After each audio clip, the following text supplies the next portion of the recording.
Greet. Ralph Waldo Emerson here. Wait, you're giving this fine audience of ours one greet? What about the rest of them? They get only one greet? Alright. Hey guys, Ralph Waldo Emerson here. Today we have Henry David Thoreau on the show, or as I like to call him, Hank. How's it going, Hank? Don't call me Hank anymore, okay? It's just a nickname. You can play that game. Ralph Where's Waldo Emerson. Okay, well then, why don't you tell us a little bit about your early life? I'm a Concord man. Concord, Massachusetts. Studied at the academy. Went to Harvard, where I bathed myself in knowledge every day, without fail. And a warm, succulent bath it was. I understand you've made great innovations upon the pencil. You know, a wise man told me something wise once. And that man was my daddy. He said that a powerful man always keeps a rimp on himself. A rimp is a writing implement. This pencil exists because of me. I set out to make a pencil, but not just any pencil.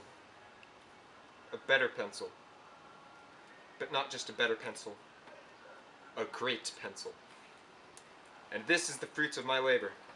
The Ticonderoga Dixon No. 2, lead soft, yet firm, good smear handling, long-lasting eraser.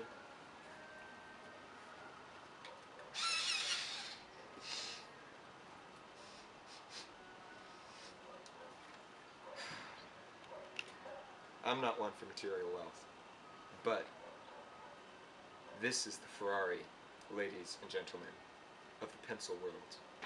Well said. High five! Great success! Very excited! With this masterpiece, you could have made millions. You would have been set for life. Why didn't you follow through? Should I? I would not do again what I have done once. Alright then, so let us delve straight into your new book. About this personal experiment you did on my property. Ah yes, to speak of Walden. It's a good book because it is an honest book. And that makes the book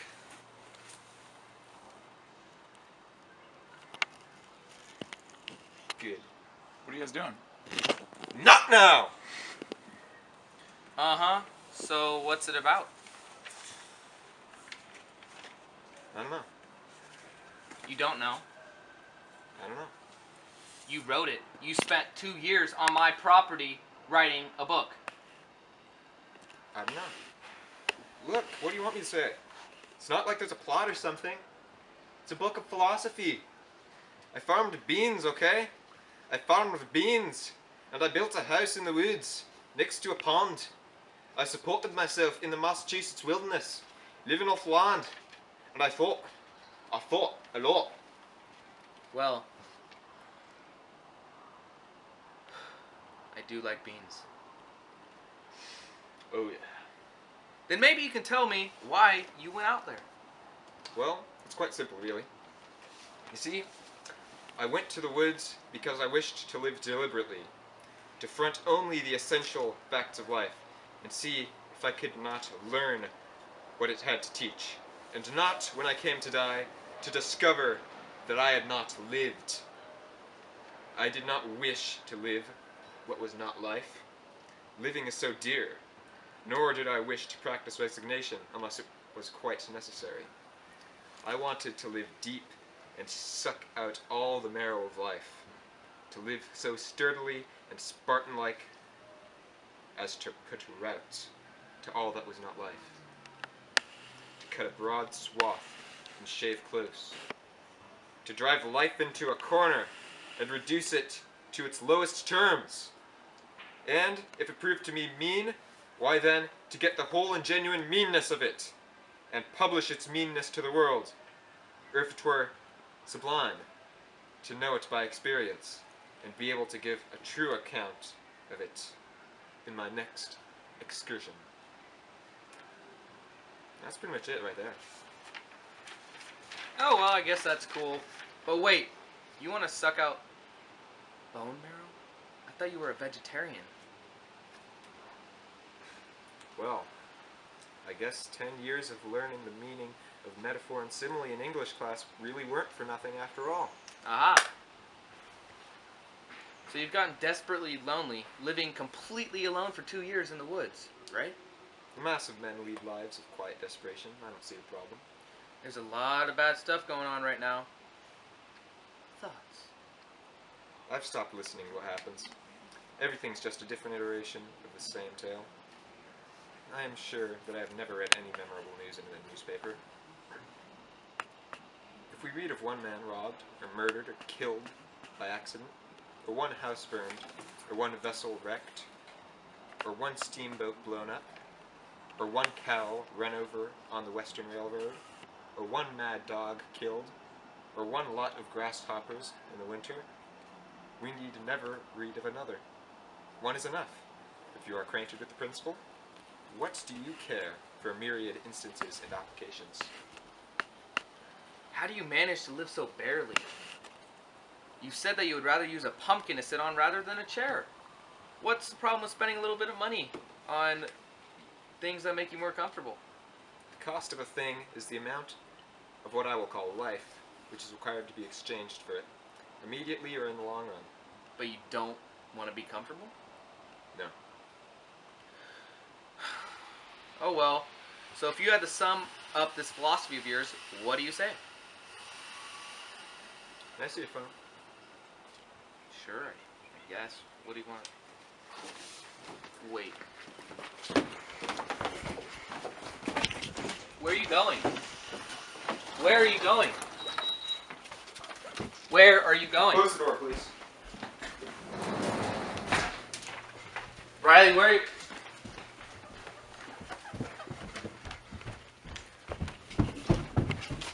This wasn't part of the interview. Dude, I spent money on that.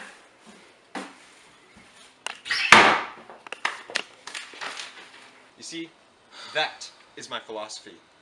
That phone is emblematic of all of our society's distractions from what is the juicy core of life. Simplicity, simplicity, simplicity. I say, let your affairs be as 2 or 3, and not 100 or 1,000. Instead of 1,000,000, count half a dozen, and keep your accounts on your thumbnail. You are weird. If a man doesn't keep pace with his companions, perhaps it's because he hears a different drummer. Alright, moving on. So, what's so great about nature anyways? We need the tonic of the wilderness. At the same time that we are earnest to explore and learn all things, we require that all things be mysterious and unexplorable. That land and sea be indefinitely wild, unsurveyed, and unfathomed by us become, because, unfathomable. We can never have enough of nature. I see. Can I get my phone back later? No. Oh well. As you keep talking, I'm finding myself more and more drawn to your words. I think I might just agree with you. It is not enough to simply agree. Agreement is weak! Okay. Take slavery. Unjust laws exist. Shall we be content to obey them? Or shall we endeavor to amend them, and obey them until we have succeeded? Or shall we transgress them at once? Men, generally under such a government as this, think that they ought to wait until they have persuaded the majority to alter them. They think that if they should resist, the remedy would be worse than the evil. But it is the fault of the government itself that the remedy is worse than the evil. It makes it worse. Why is it not more apt to anticipate and provide for reform? Why does it not cherish its wise minority? Why does it cry and resist before it is hurt? Why does it not encourage its citizens to put out its faults and do better than it would have them? Why does it always crucify Christ? Why does it always crucify Christ and excommunicate Copernicus and Luther and pronounce Washington and Franklin rebels? That's a very good point. You said earlier you wanted to find out if life were mean or sublime. When you went out to the woods stripped of everything unnecessary, did you find it to be sublime?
Alright, thank you. I am Rolf Waldo Emerson, and this is Henry David Thoreau.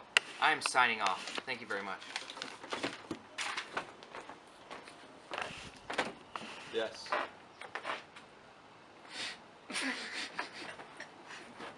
Yes! Let's go! Hey, sir. What do you think of Henry David Thoreau? Hank. The brother I never had.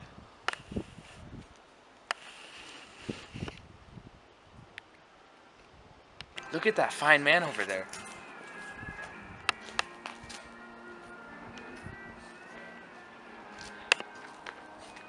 Let's go ask him a question. How do you feel about Mr. Henry David Thoreau? Dziękuję. My name is Borat. This is my town of Kusev. Very nice. Very nice.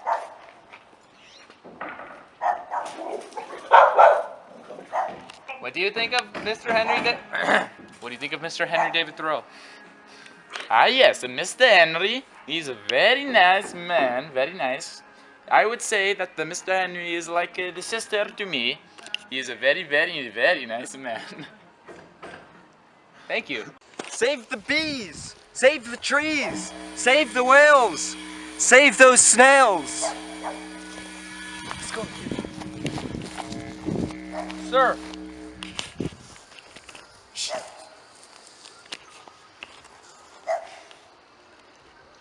Nature is speaking.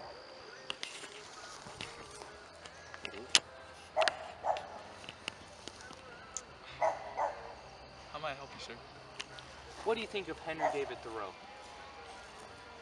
Yes, Henry. A lord amongst men. A truly enlightened soul.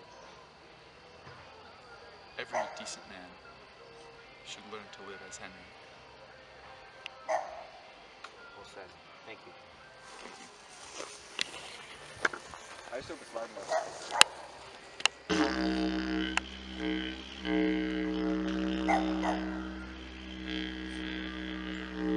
That last guy, he was pretty good, huh?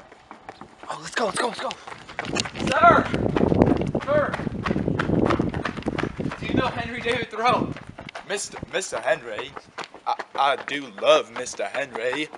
We went shrimping one time. It was a fine shrimp excursion. Is that all, sir? Yes. All right, see you later. I must be running.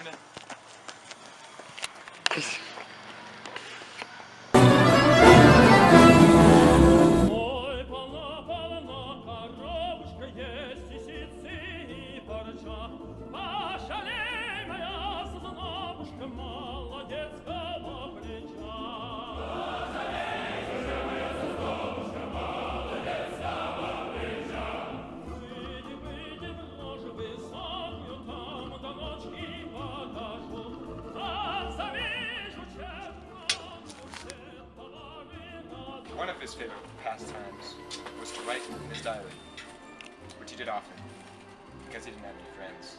He was a lonely man. A sad, lonely man.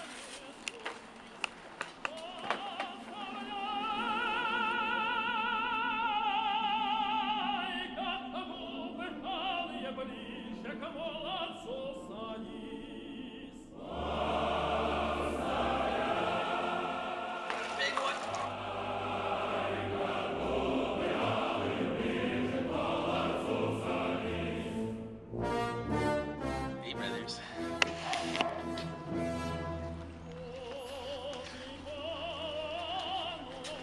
He dies. He does. He dies.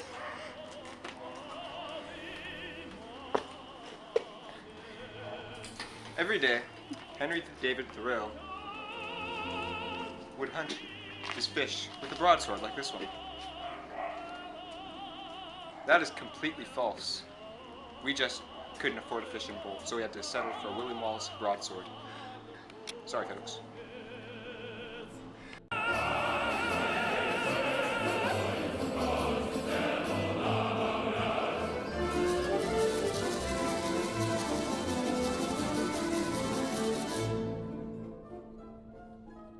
Did you make submarine noises? You can make submarine noises and Pump survive? It's in the trash.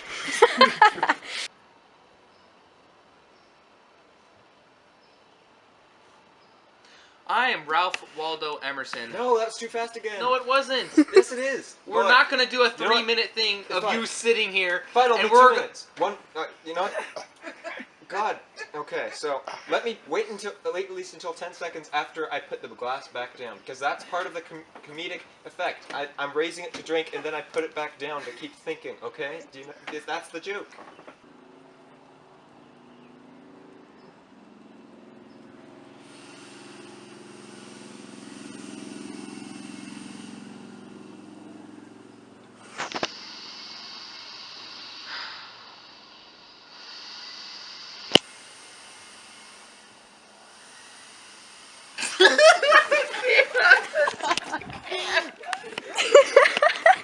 so hard.